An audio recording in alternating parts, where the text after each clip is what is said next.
Namaste and good morning, everyone.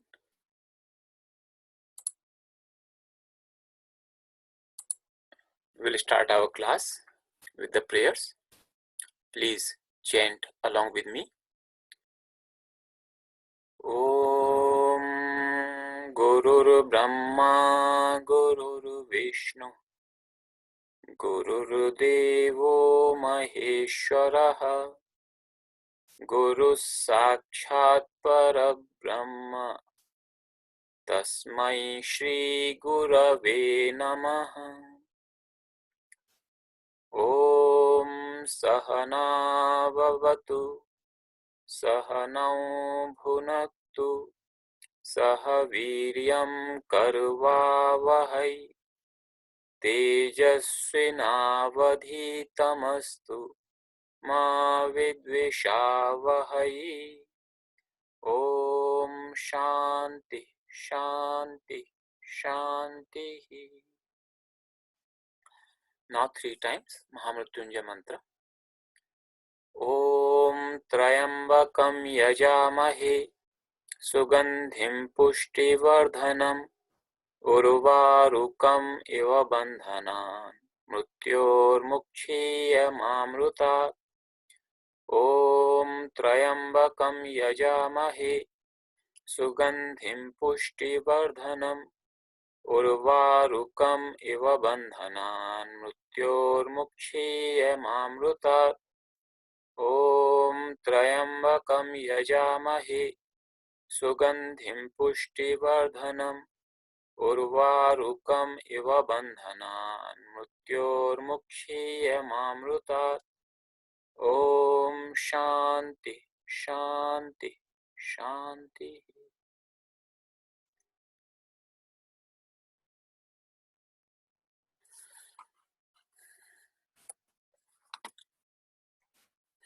Welcome everyone. We'll chant the forms of Rama and Dhatu. So first I'll chant one row and you repeat after me, and then we'll do it all together. Ramaha Ramau Ramaha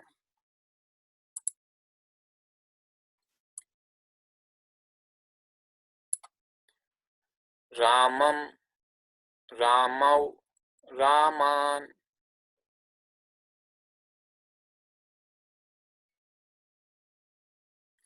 Ramena Ramabhyam Ramaihi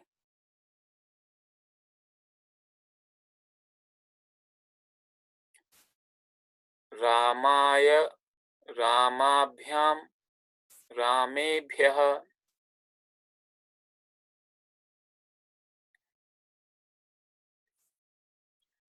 Ramat Ramabhyam Ramebhyah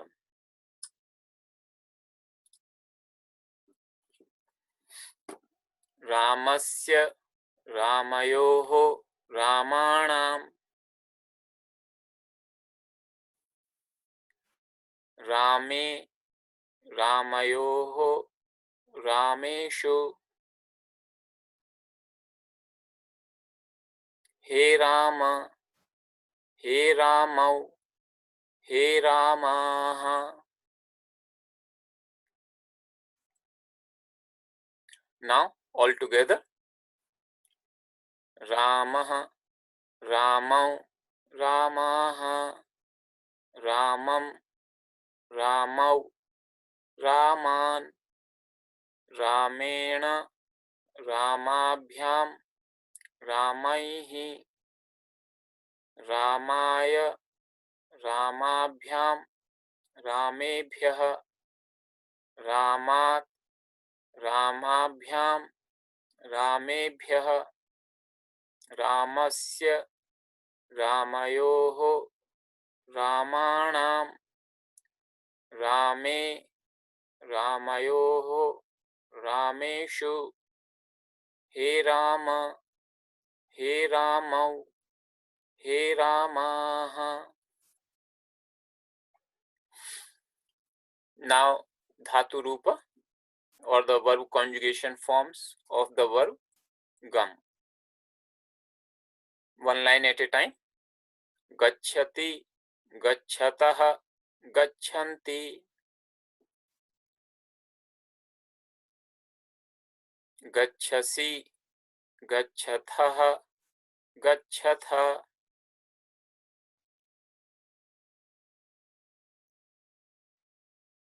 Gacchami, gacchavaha, gacchamaha.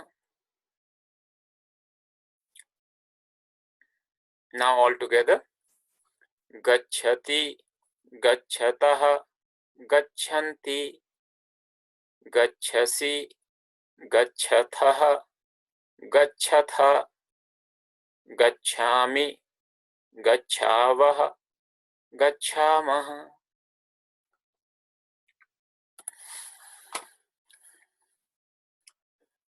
So last time we did the feminine nominative and we did form of Gita as an akaranta feminine,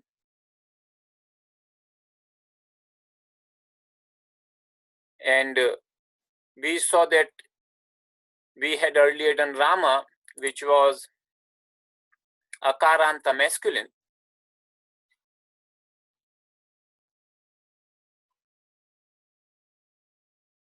and Gita, it is akaranta ending in a, Gita. And the forms in many places, they are very similar, but some places they are different. And we saw that how can you derive another form, which is another feminine word ending in akara, in the very similar manner. So like karuna, we did karuna. Then we did another ikaranta, another feminine form, that is ikaranta, long e, and nari. Nari means woman. And we saw that it has even more similarity with akaranta feminine form than akaranta feminine form had with akaranta masculine form. So many of these cases you will find similarity. And in some cases, you will find the same form being repeated. Like in case of Nari, if you look at these three forms, they are repeated actually. Nari bhyam, Nari bhyam, Nari bhyam. And these two forms are repeated. Nari bhya, Nari bhya. These two forms are repeated. Naryaha, Naryaha. Similarly, these two forms are repeated. Naryoho, Naryoho. So this will of course depend upon which case, if you see this word for example, and you would know which case and number being used is from the context. And this is true in most every language where you will have the similar form and you will know from the context what is the meaning. So more you practice, more you would understand and more you would be able to figure out from the context what is the meaning of a given word.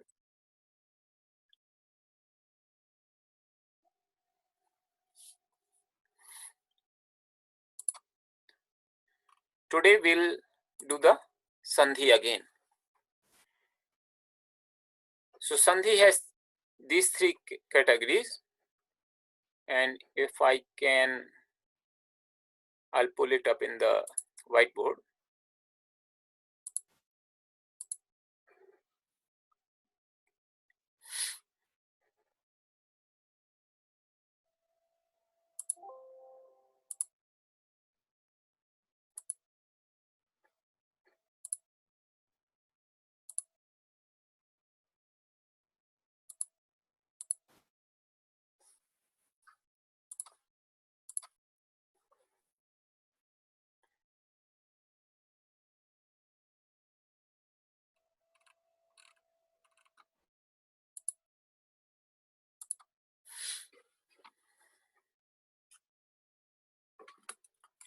So these three categories of Sandhi, we already saw vowel Sandhi. So vowel Sandhi happens when it is vowel plus vowel. Then it is vowel sandhi. As a rule in Sanskrit, two vowels, when they come together, they undergo some sort of sandhi. Generally, you will not find two vowels coming one after another in Sanskrit. It is possible that after sandhi, like we saw in Ayadi sandhi, after sandhi happens, then yakara gets dropped and two vowels seem as if they are together, but that is because a sandhi has already taken place.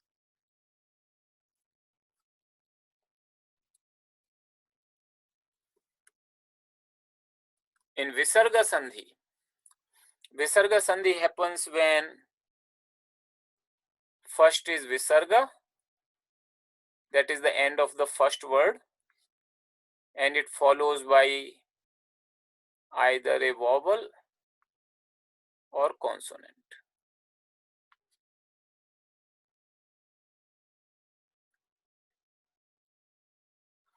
So then it's a Visarga Sandhi. Visarga can not happen at the start of the word.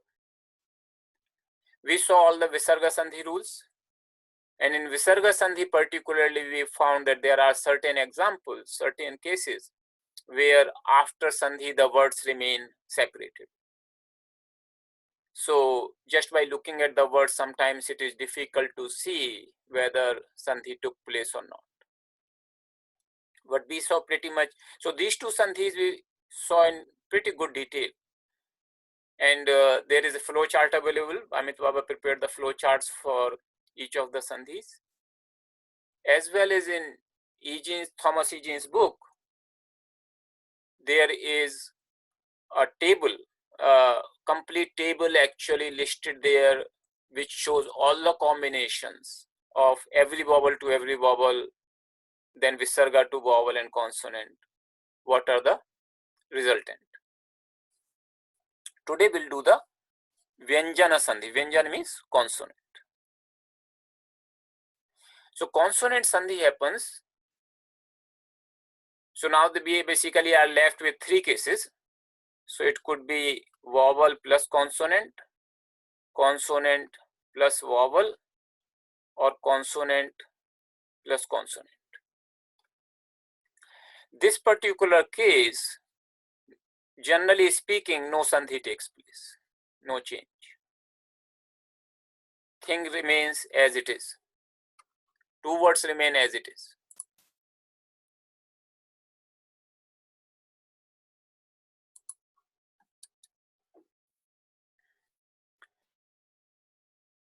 Consonant plus vowel and consonant plus consonant, these two would fall under the consonant sandhi, and they generally result into one word, combined word basically. Except one case, and we'll see what is that exception. So we'll see today consonant sandhi, these two cases.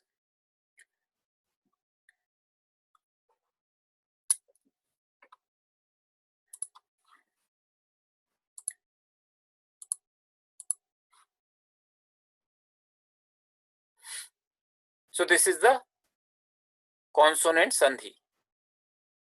So I have just put this chart, the alphabet, particularly just taken out these 5 by 5 because this is going to be useful. So by now you would be quite familiar, hopefully, with this chart. I'll just increase the size here. So there are some general rules. As I was explaining, vowel plus consonant, no change. There could be some exceptions, and we are not concerned about those exceptions in our class. It's a for beginners class. So in general, that's what holds true. Another rule is Sanskrit word does not end in two or more consonants. So it ends in one consonant, that is very clear many a times, like Raman, Ramat. So that is ending in consonant, but does not end in two consonants. So for example, if I have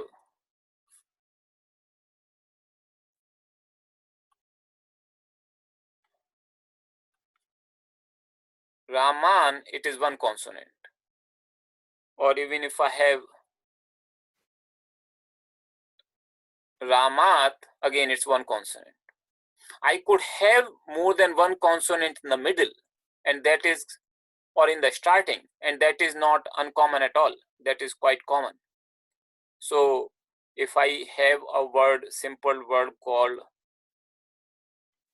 Antaha, these two consonants are coming together.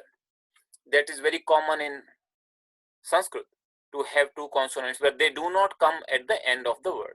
That is what the rule says. That the word itself does not end in two or more consonants. Again, as I said, there could be some exceptions, but those exceptions are beyond the scope of our beginner's course.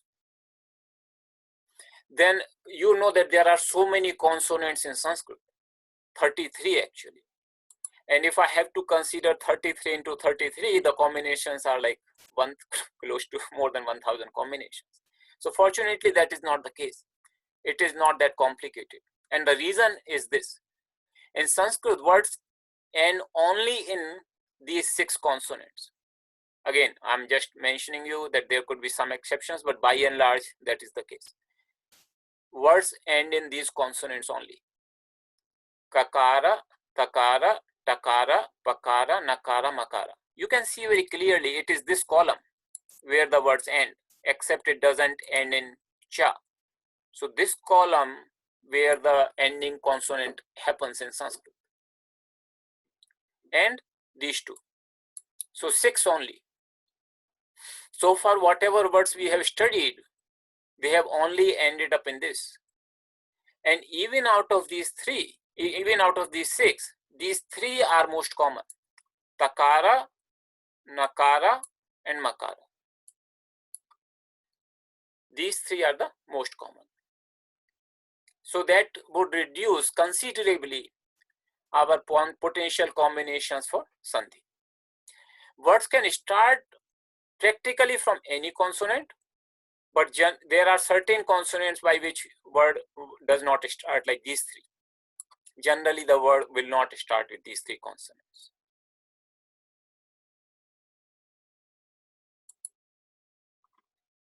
Then another rule is, first word ends in ma and the follows a consonant, then ma becomes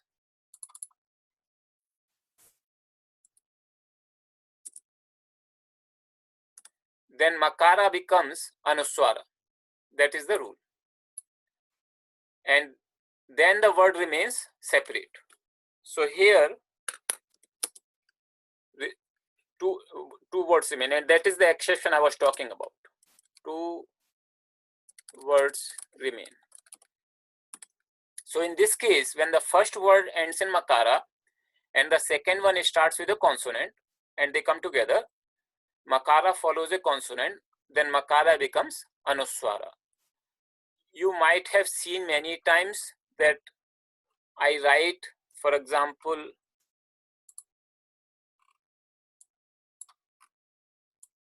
when we do the, so for example, Sandhi, we write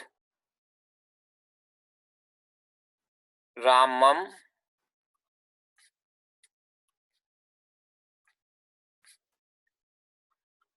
but in the text, many times you will see the verse is written like this with the dot and basic like here.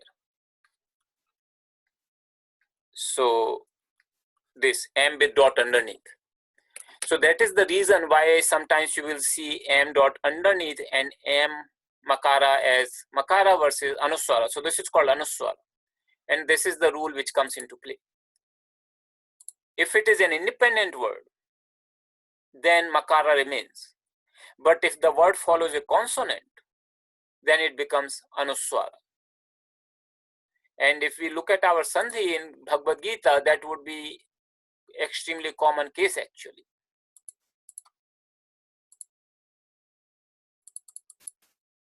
So anywhere you see this word anuswara, M with dot under, this is anuswara. These all tvam, So these are all words actually originally with makara, without dot underneath. And because they are following a consonant, here you see they are following the consonant everywhere, they become m dot under, m with dot under. So that's a very simple rule, and that is the only case in consonant sandhi where you have two letters in the resultant word. Otherwise, it becomes one.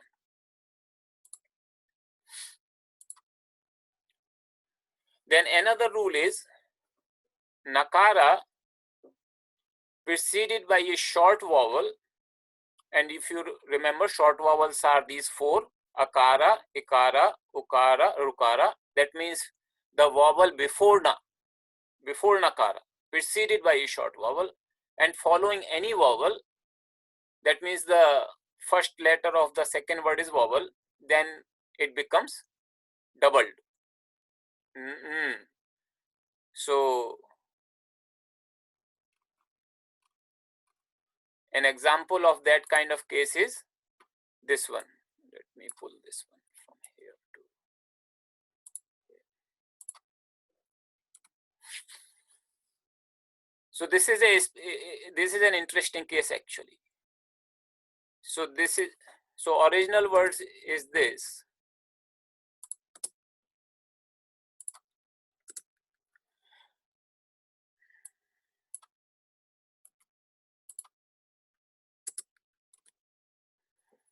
So this is the original word.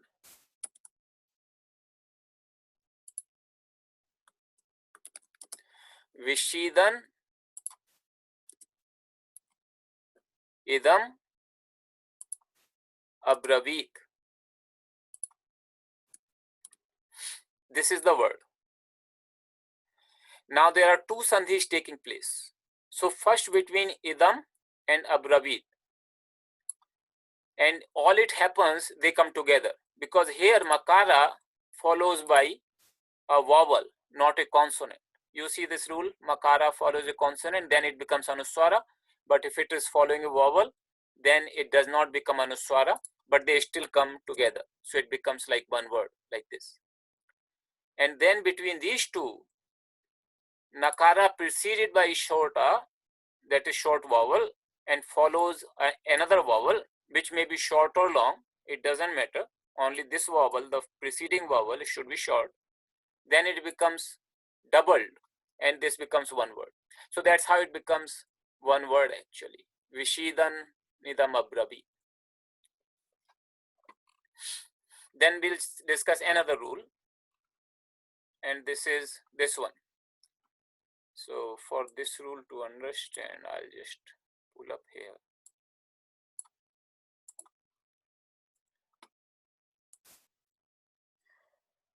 The rule says if a letter from first column, so you have to see these are the 5 columns. Okay, this 5 by 5 table, these are the 5 columns. If the letter from the first column, that is from this column, follows a vowel or third or fourth column consonants. So this is the ending.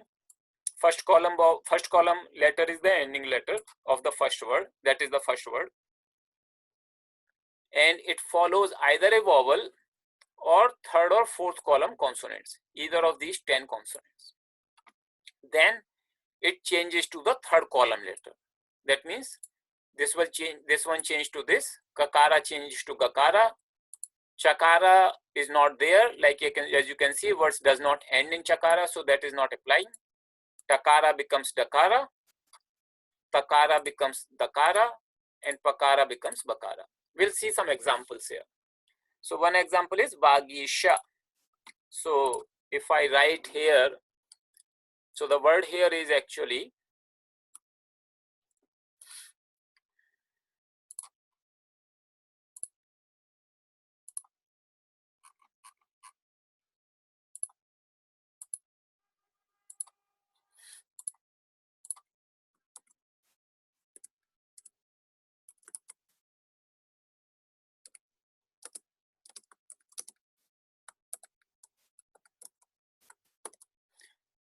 I'll write in the transliteration, just a second.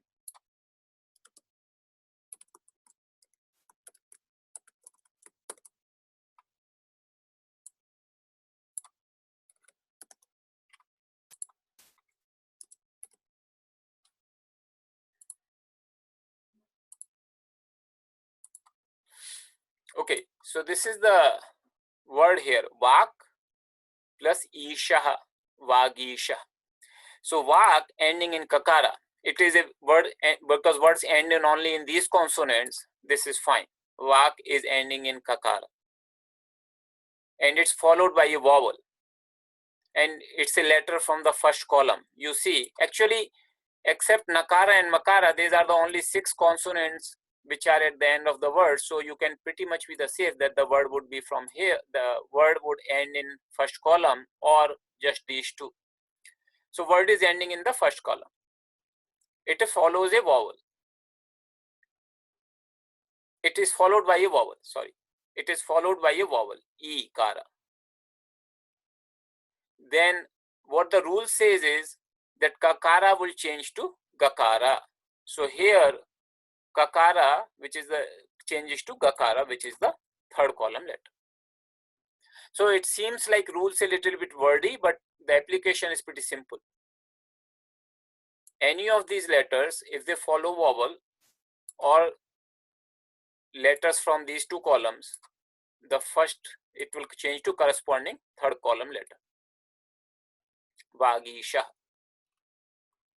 Similarly, we know a lot of words actually which are following in this.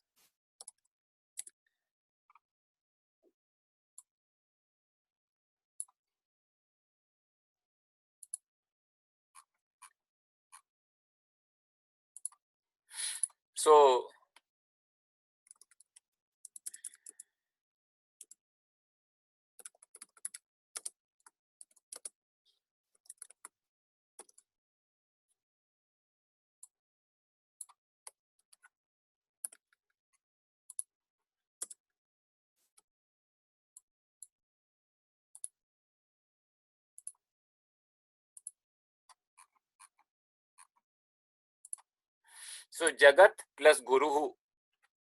You see here Takara follows a third column letter, third or fourth column consonant. Then Takara will change to Dakara. So it will become Jagat Guruhu. Very common we use actually. So it becomes Takara will change to Jagat Guruhu.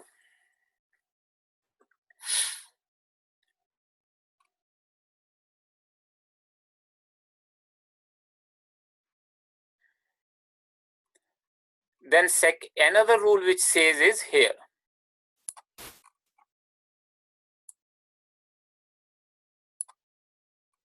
If a letter from first column follows any nasal are these letters. These are pronounced with the help of nose.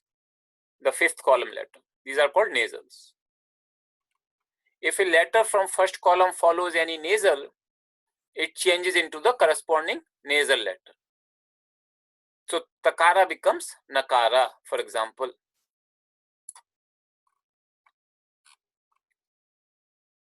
And this is also very common examples here.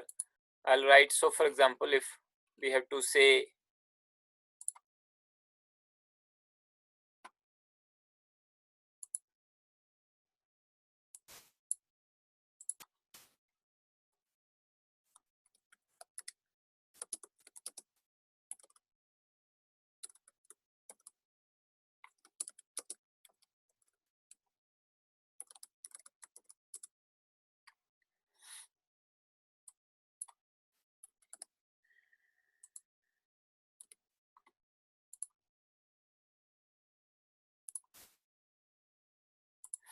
so Chit plus Mayaha. You see Takara follows a nasal. Nasal is from this column.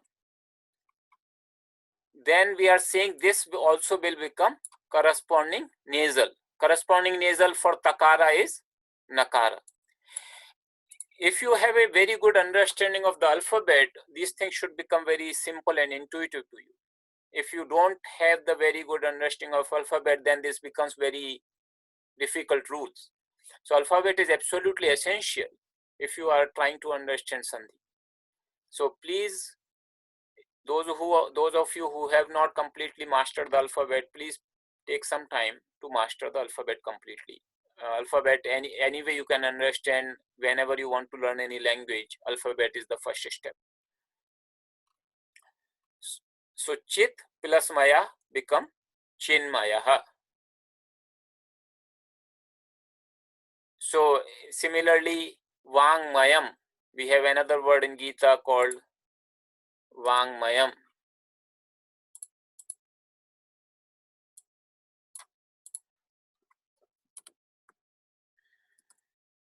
So this is actually, the word is walk plus Mayam, and it becomes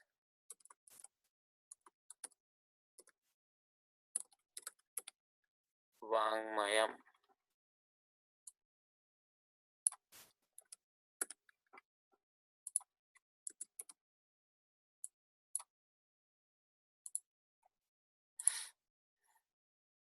So Vangmayam, Vak plus Mayam, it's a nasal, and the corresponding nasal for Kakara is So Vangmayam, like Kakara, the corresponding nasal is this. So these are the rules for consonant Sandhi. Also, if you go to our textbook, which we are following, Eugene's book,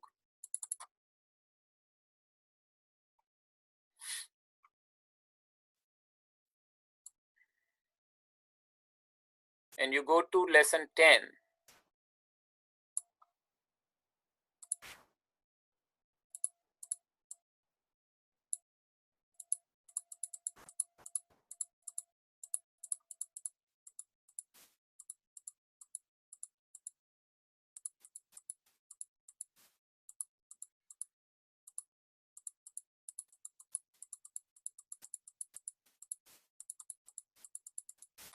so this is lesson 10, and this is the page number 126. Here he has given the Sandhi chart for Sandhi rules for final Takara, Nakara and Makara. These are the three consonants, as I said, they are very common at the end of the words. Out of 6, these 3 are most common.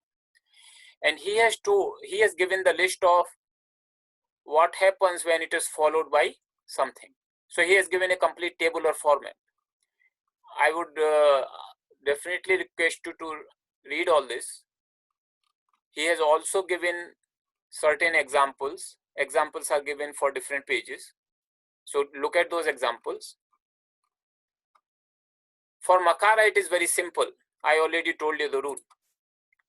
Makara, the rule is that if it follows a consonant, it becomes Anuswara, otherwise it remains Makara. And when it becomes Anuswara, 2 words remain. So that is the rule for Makara. For Takara and Nakara, you have to see. So I have already explained a few rules to you for Takara and Makara. Remaining, you can actually look at for individual cases. How are they working out? So there are not so many of them. Just make sure that you understand this table. And this is also one of the things in the homework which I have writing, and you do this first before doing the other homework exercise. So there would be 2 homework exercise, one for Eugene's chapter 10, another is doing the Sandhis.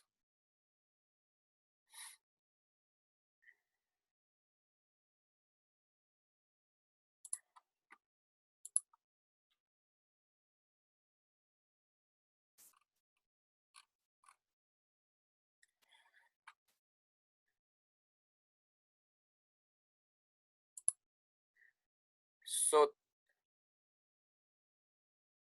if you look at here, I'll just take you one example how some of the things are a little bit not so intuitive here.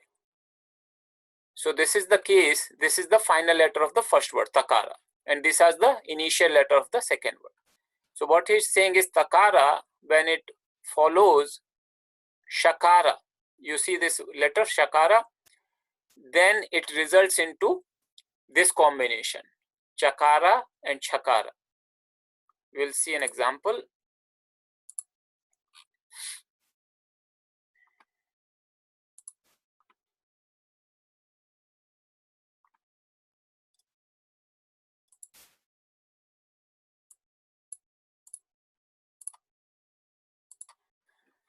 So here is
so this is the letter here, Srimat Shankara. So takara is following shakara, and what is happening here is, it's a very interesting case. This combination takara plus shakara becomes chakara and chakara. So this is a special case. So there are 3 or 4 such special cases where, like in case of nakara, I said it becomes double. So that you have to study that and apply them in the text. So takara and shakara becomes chakara and chakara. This is an individual case with related to this combination only.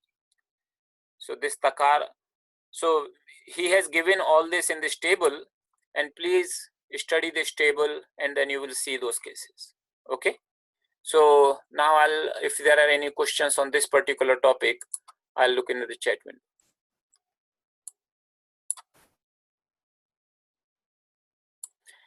So there is a question, could you explain a bit more the table on page 126? I find it difficult to understand read. So I hope now you should be able to. I explained already that these are the 3 final letters and these are the initial letters of the second word, and he has given the examples also. So the letters, basically the table says takara, when it follows gakara, it becomes dakara. So this is the first letter, first follows this, becomes dakara.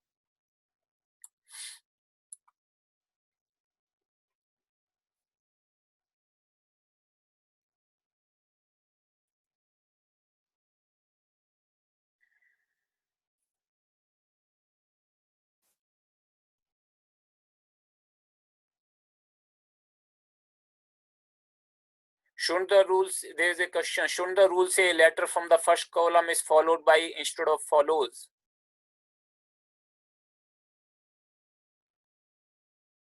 What is the rule here?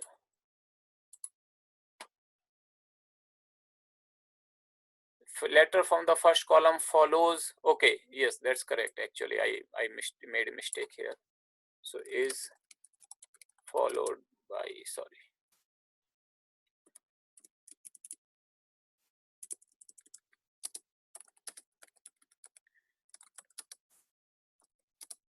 Is followed. We'll correct it in the, so here also it is followed by.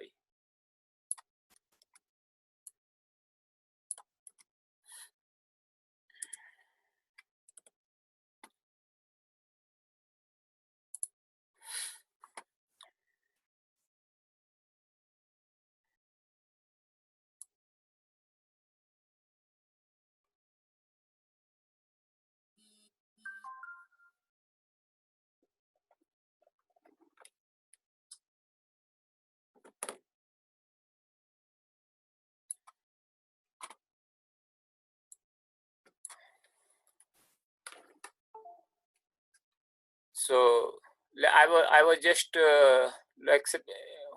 seeing the chat window to see your questions. So when I'm explaining, I thought that was causing the screen to be blocked a little bit.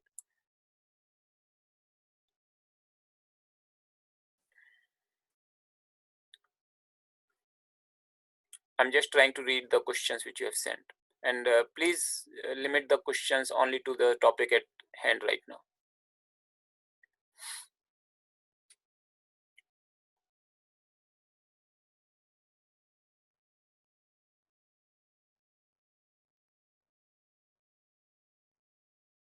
Will samsara equal to samsara, the example of anuswara? Yes, that's correct.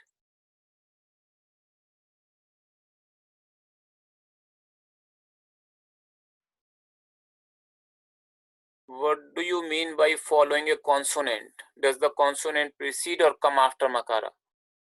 Consonant comes after makara. So makara following a consonants. I should correct it actually.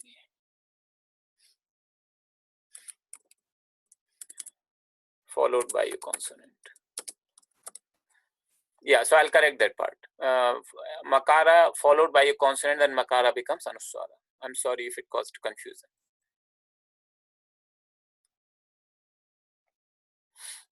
The question, is there a difference of pronunciation between makara and anuswara? Not really in the practice. There is very slight difference depending upon which consonant it is following. So if it is follows whichever consonant it follows, it takes the sound of the nasal of that column. So if makara and is followed by, say for example, gakara, then instead of makara, this kind of sound will come. But that pronunciation difference is very subtle actually.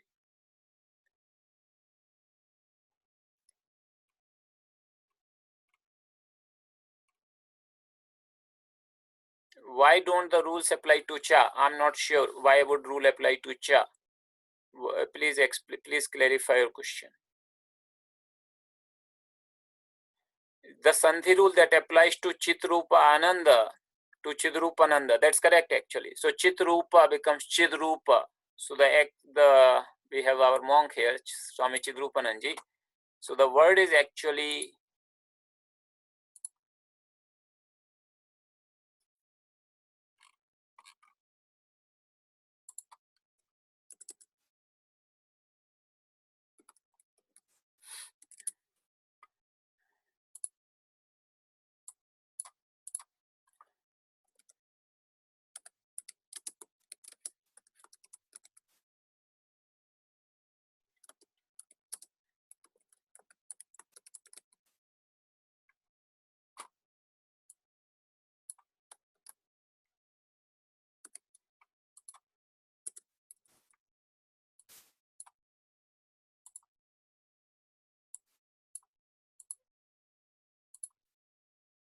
so Chitrupa.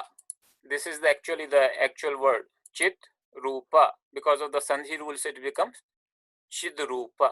Takara becomes Dakara.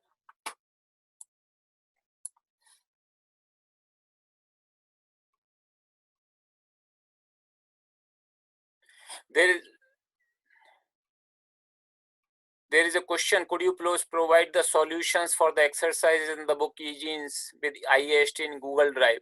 So we would provide, Ben Baba has already worked on it. We will. So what is happening is in E-Genes book, some exercises and some solutions are only provided in Devanagari. They are not provided in IAST, the transliteration script. So we will provide that.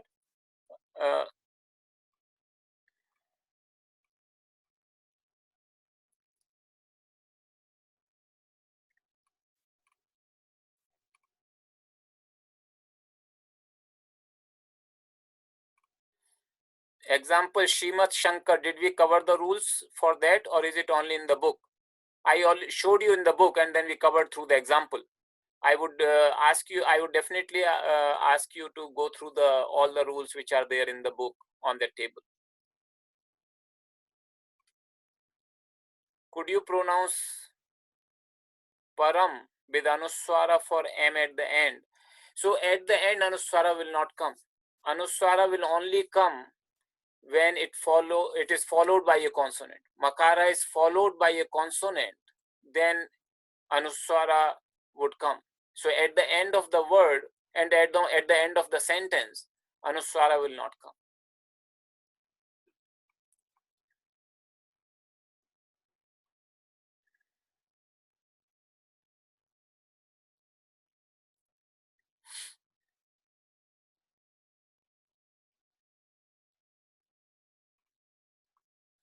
Question is all takara becomes dakara? Not all.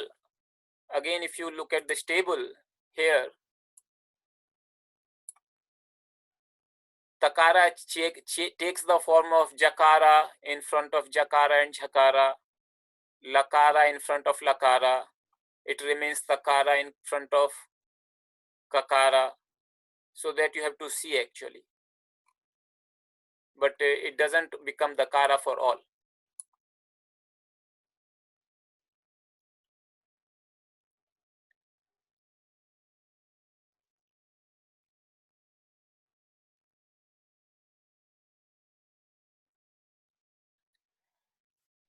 Paulo Baba has said there is in Sri Rudram there is a word. I am not able to see this word clearly in Roman script. If I can see it in properly written, then I can see. So the question is, does the double J falls in a consonant sandhi rule?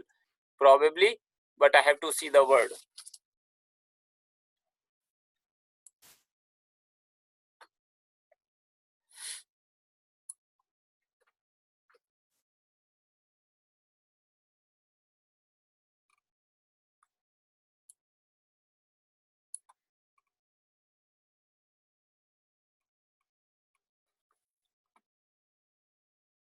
What is the rule when makara is followed by a vowel?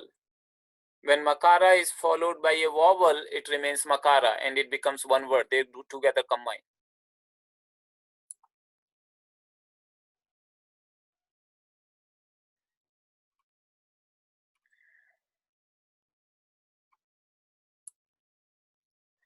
So if I cannot see the question, I have to see, so I understand this is the when I'm bringing the question chat box, it's blocking the view.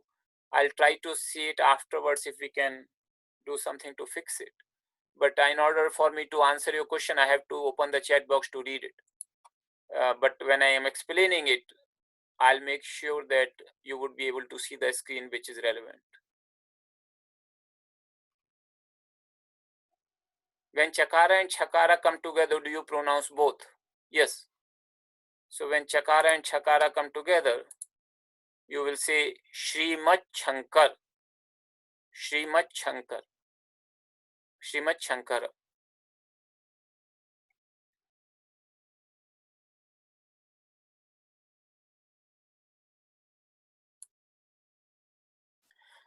So there is a clarification for that.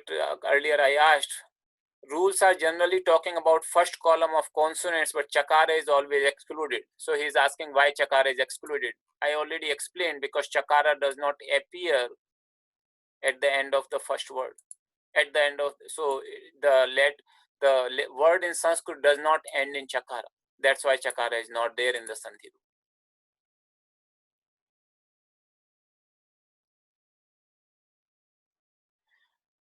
Question, are we going to cover rules when second word starts with any vyanjan outside the table shown? The table actually covers all the vyanjan. That's why this table is good. It does not leave any of the consonant outside. There is a question, Baba, then Sanchita becomes Sanchida. Please, I really want to know. No, Sanchita is one word. It's when sandhi happens only when two words to come together. So Sanchita is one word and remains Sanchita. And moreover, it ends in akara. It does not end in takara. So even if it follows another word, it does not become Sanchita. If the word were Sanchit or Jagat, then yes, it could change.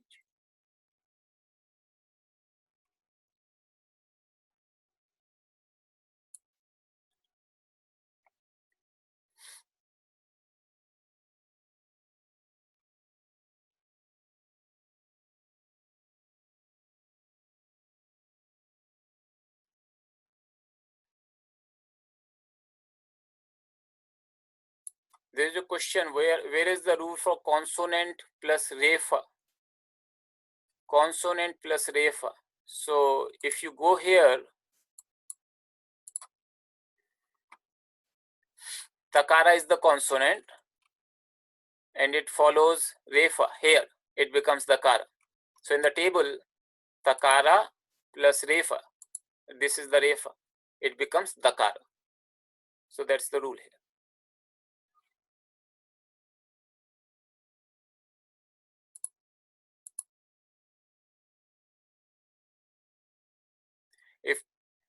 If the first word ends in takara, how do I know it's Vyanjan Sandhi and not Visarga Sandhi? For Visarga Sandhi to take place, I told you that first word always ends in Visarga, not in takara.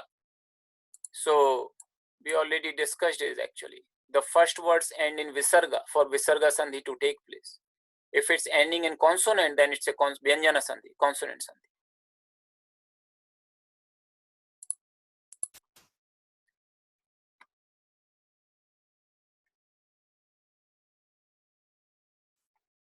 Is Sanjay and Geeta written with an Anuswara? So we see Geeta.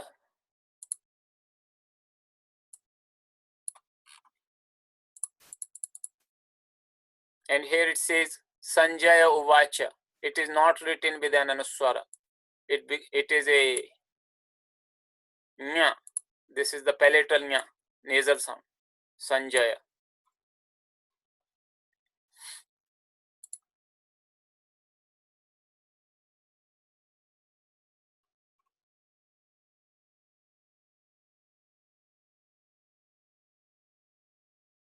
Mangalam. In the word Mangalam, question is here Gakara comes. Is this right? Yes. Mangalam Gakara comes, but not because of the Sandhi rule.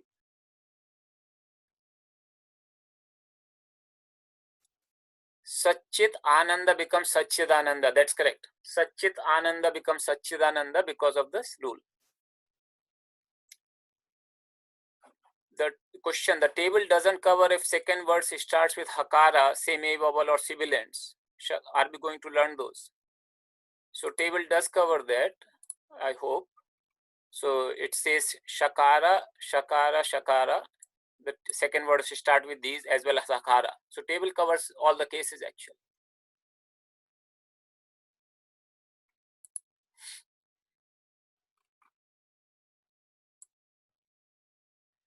Okay, so these are all the questions I had for the Sandhi rules. So I hope we'll put this slide in the notes, all the rules, and you of course have the table in Eugene's book, which you will refer to, okay, for all the individual combinations.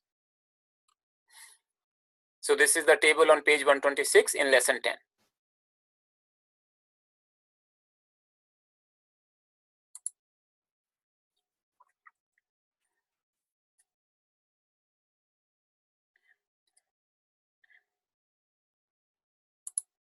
I just want to also cover a little bit of a thing here, and that is related to pronouns. So we have covered the nouns and we have covered the adjectives, but we haven't covered pronouns. So I'll just tell you a few pronouns. Saha is he.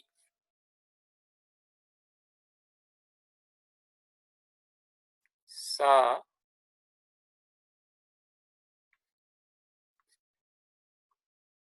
is she.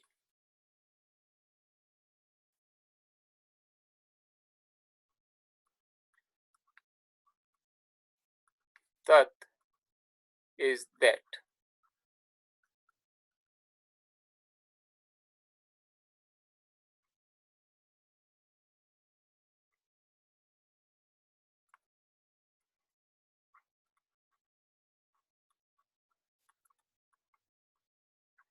Aham is I.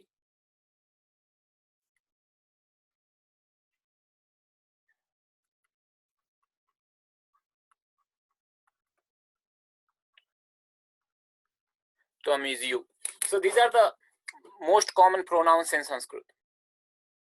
So these are the third person pronouns, as you can see, he, she, it, or that. And these are the first and second person, I and you.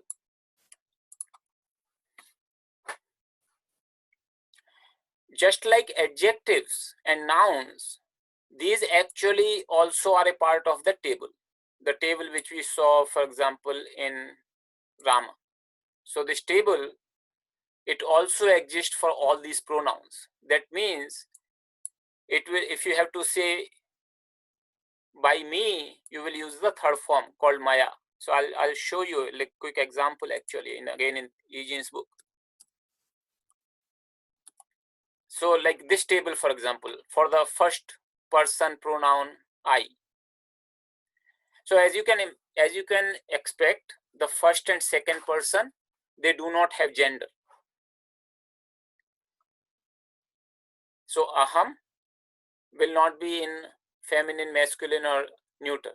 It is so first and second person pronoun will not have gender. Third person pronoun will have gender.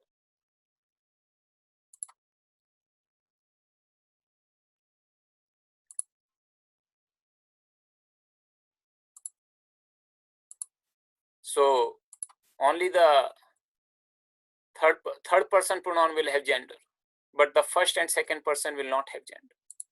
So, but this is, remember, even though we in English we do not have any kind of table or a structure because we use the prepositions, but here even for prepositions, even for the pronouns in Sanskrit, you will have the whole table or a structure, and it will go in the same manner.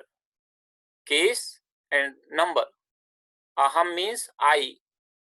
Vayam means we, because it's the plural subject. Maya means by me, it's by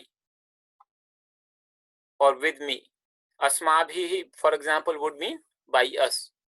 So this table would be there for all the pronouns also. But when you are simply using it as a subject, aham means I. So these are the more common ones. There are other pronouns, for example, interrogative pronouns like who, what, where. There are demonstrative pronouns, this, that, it.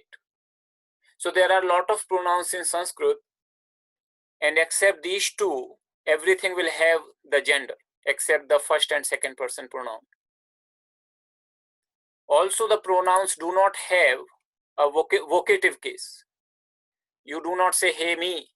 In Sanskrit, we also don't say hey you or hey he.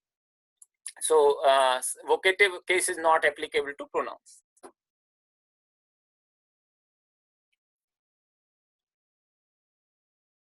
Also, I want to tell you about a verb called us. It's a special verb. It means to be.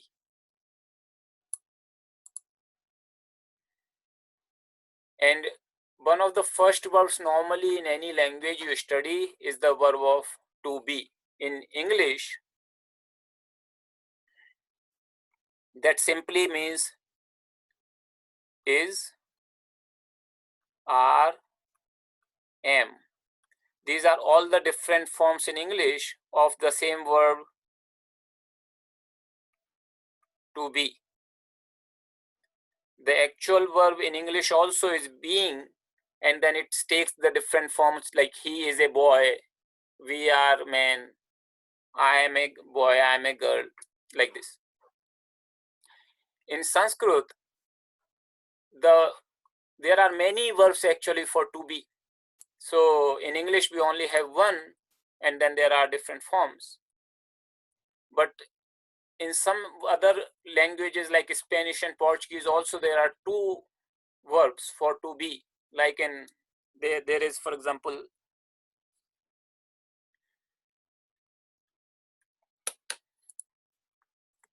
ser and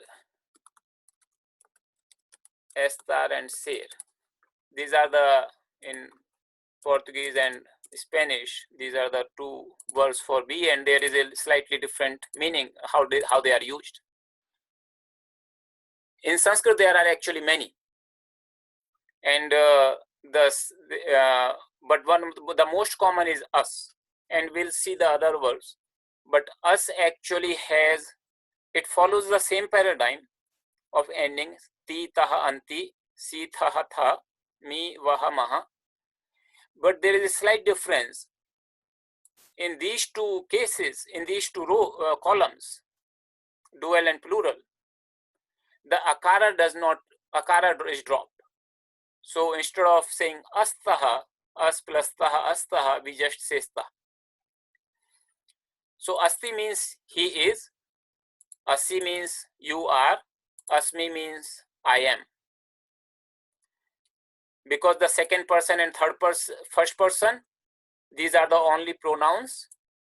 So these are the only words which can be used in the second and first person. Everything else follows third person endings.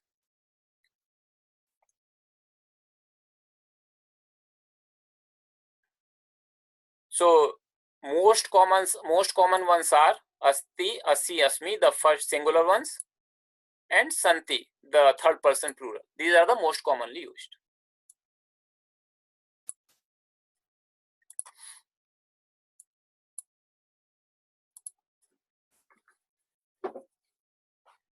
So this I just wanted to share a little bit with you, the pronouns and the special verb called us. And us is also a verb which is implied. So I don't have to mention, like for example, I can say aham adhyatmananda. I don't have to say aham adhyatmananda asmi. Asmi is implied. In every Sanskrit sentence, the verb is must. It is the central part. But if the verb is of the form to be, it can be omitted. It means it is implied. So I can just say aham adhyatmananda. Or I can say aham adhyatmananda asmi. Both are correct.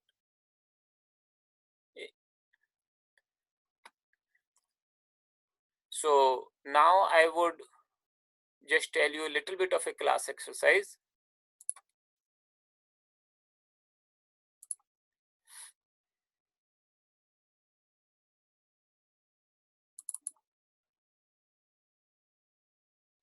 So you can do these sandhis.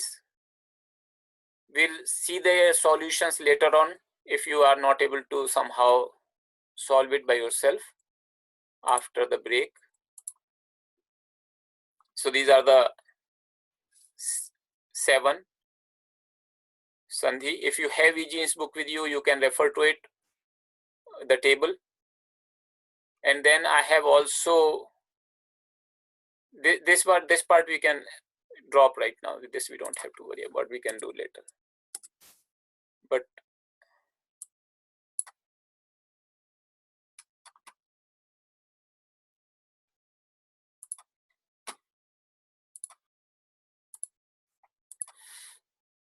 so this one we can do later.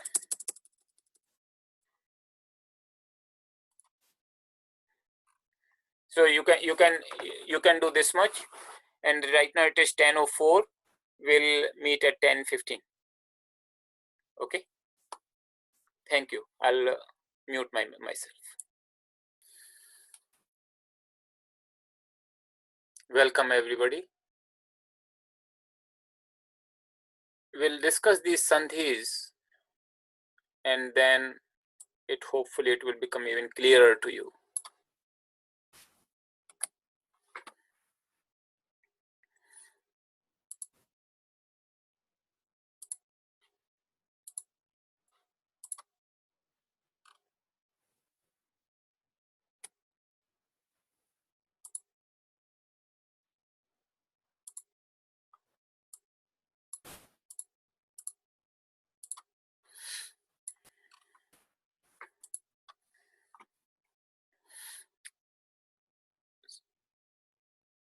So this one, makara is followed by a vowel.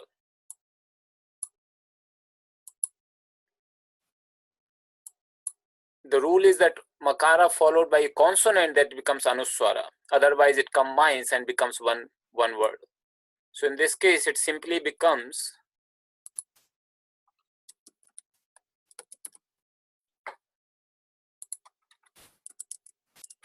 kimakurvata.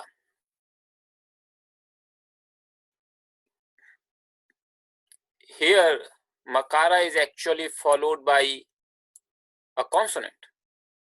So it would become anuswara.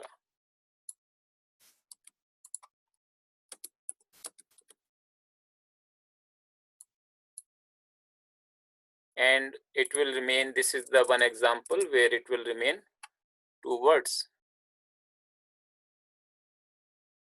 So I'm just looking for an anuswara to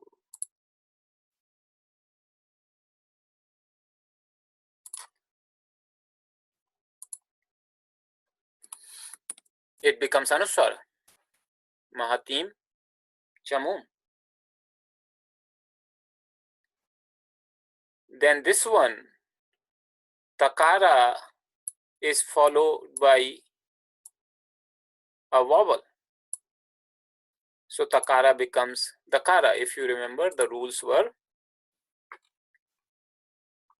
takara becomes dakara if the letter from the first column, which takara is followed by a vowel.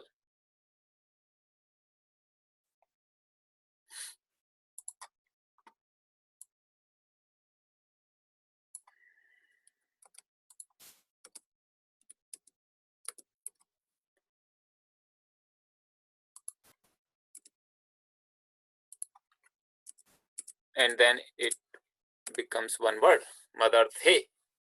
Takara becomes dakara. Same thing will take place here. Exactly the same rule. Takara is followed by a vowel.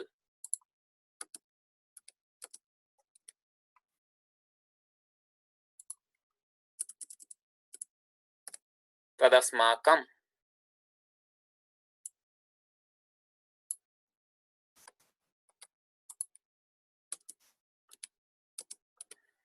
Here takara, so as you can see, most of the times takara would be the most common when the consonant sandhi takes place.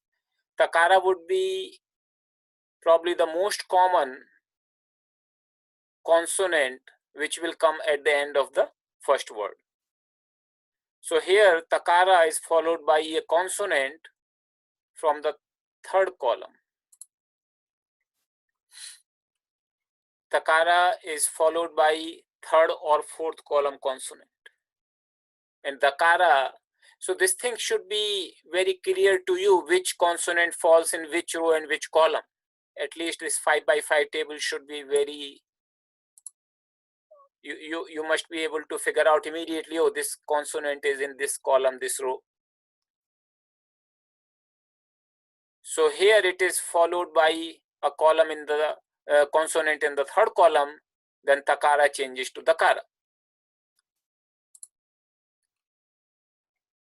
So here takara will change to dakara.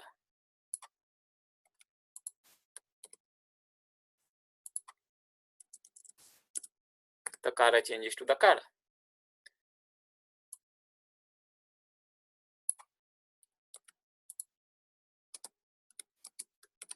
Here takara follows makara, which is a nasal.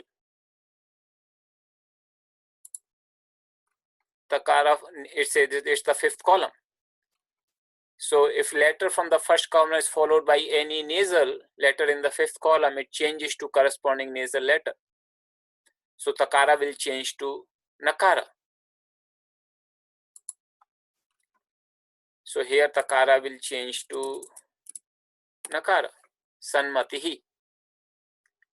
And here kakara followed by a consonant in the fourth column, bhavam. Bhavam is the consonant in the fourth column. Bhavam, and kakara is the first column. It becomes the corresponding third column consonant, gakara. Kakara becomes gakara.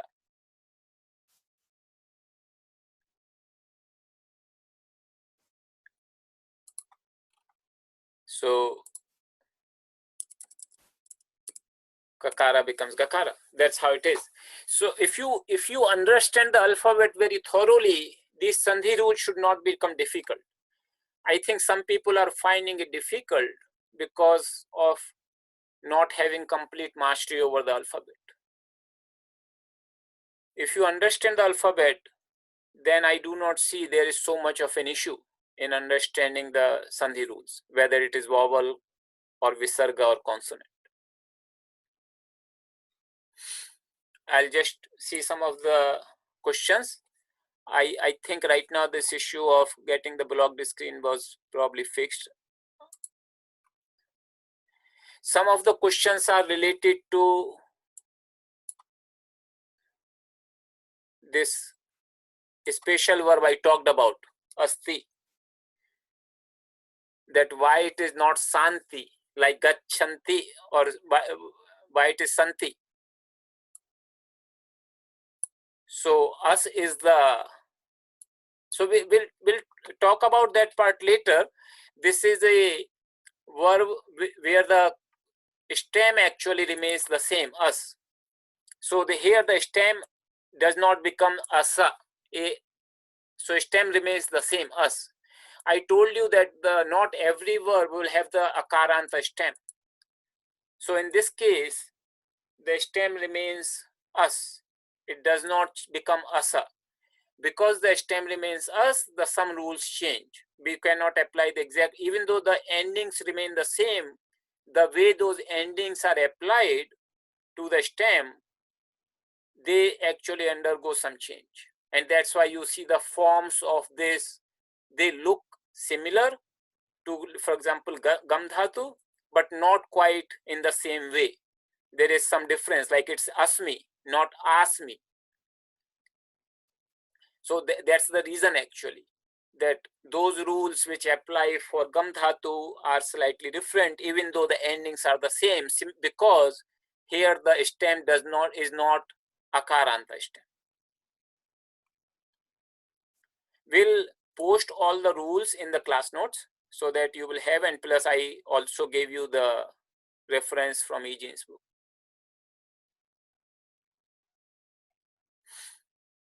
There is a question, page 126 has the rules for takara, nakara, makara. Is there some other page for other consonants like kakara? Eugene's actually has given those rules in another chapter, and he said those are less commonly used. As I told you, that is the case. Takara, nakara, and makara are most common consonants occurring.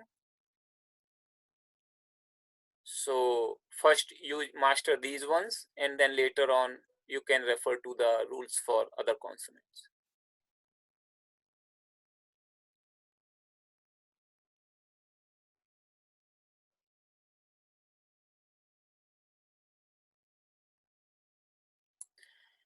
There is a question, is makara followed by a vowel always joins up and becomes one word? Yes.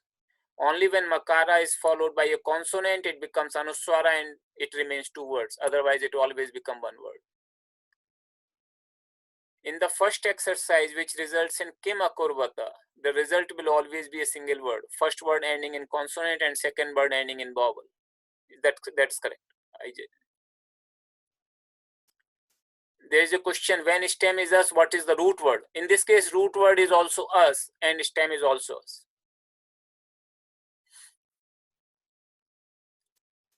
Question, how does it become sanmatihi? So here, the question is related to 6th example, sanmatihi. And I explained you that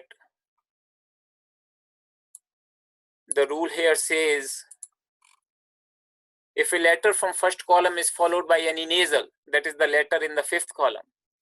So it is sat plus mati. Sat is the letter in the first column and mati is the letter in the 5th column, nasal. Then it follows the corresponding nasal. The change is basically from takara to nakara. Takara becomes nakara. That's how it becomes sanmatihi.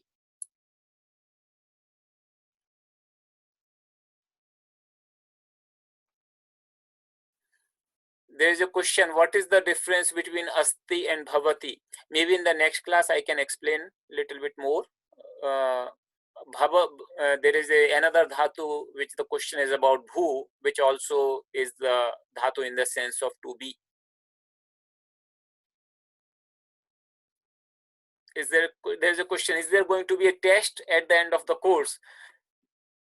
Test would be for you to actually do all the exercises and submit it to us. That would be basically your test. A test is for you, not for me giving a certificate to you, but you would feel comfortable that whatever you studied, that you really understood. How do you write Tadhama in Devanagari? Okay, I mean, I'll just show you quickly Tadhama in Devanagari. But that, if you know Devanagari, that should be straightforward, hopefully.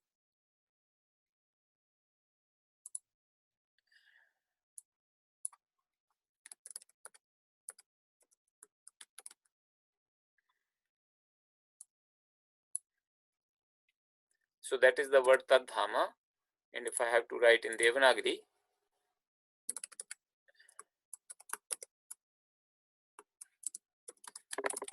it is Tadhama.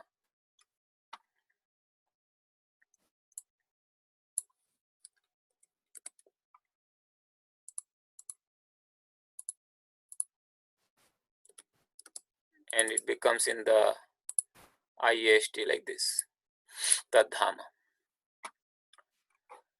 Okay, so with these questions, there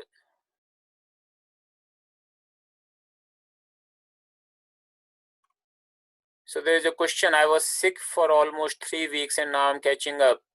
I want to make sure I understand everything and I have so many back exercises. I send them after our course finishes. Will you be able to check them nonetheless? We will give it a, definitely we will try. We are not able to check and respond to every single exercise simply because we don't have so many people. Here Ben Baba is helping me to respond to the emails, to read the emails, and most of the responses you are receiving for your emails is from Ben Baba. However, we have limited capacity here considering the class is pretty huge class, but I would still request you to send the exercises.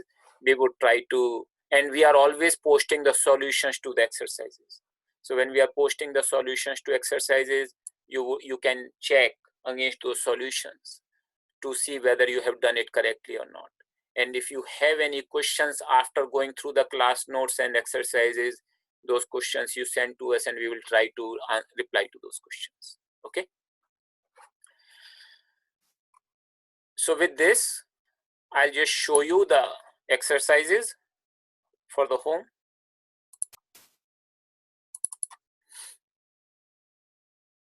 So this exercise is study lesson 10 from introduction to Aging part 1 and do the exercise. As I told you, that there are some exercise and solutions in Eugene's book, particularly in lesson 9 and 10 and going forward, which are only in Devanagari. We will post them in IAST, transliteration script. So exercise we will post along with this, and the solution we will post in a solution file.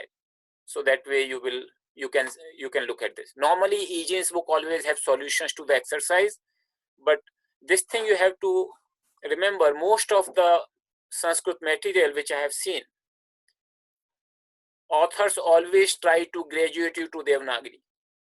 And therefore I told you that if we go for level 2 course, we will do it in Devanagari, because it is not that one cannot study Sanskrit if one chooses to only in transliteration. It is just that the material which is available in form of books and even on the internet, as you go a little bit higher, most of the material is available in Devanagari, not in IAST script. So if you are preparing to join level 2 course, we haven't yet made a complete plan on how to offer and when to offer, how frequently, but it is in consideration. I would definitely recommend you to learn Devanagari. and I have already posted some links that which give you some books to download to practice Devanagari as well as the website.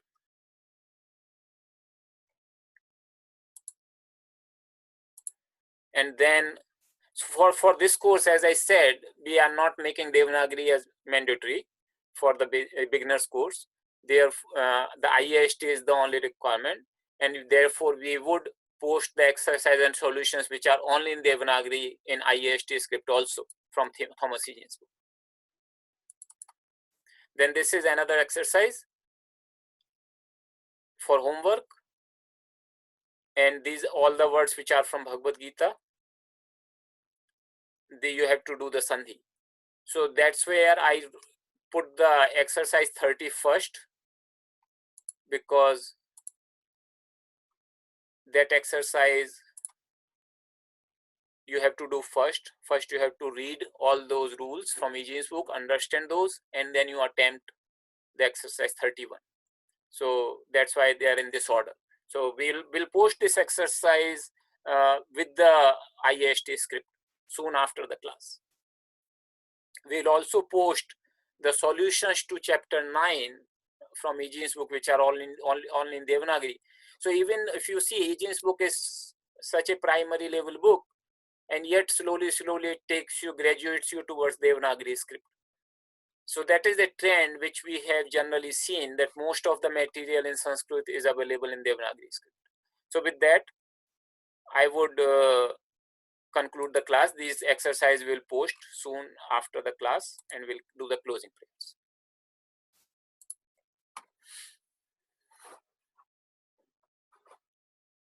Sarve bhavantu sukhinah, sarve santu niramayah, sarve bhadrani pashyantu, ma kaschid dukkha bhag bhavet. Om Purnamadaha Purnamidam Purnat Purnamudachyate Purnasya Purnamadaya Purnamevavashishyate. Om Shanti Shanti Shanti.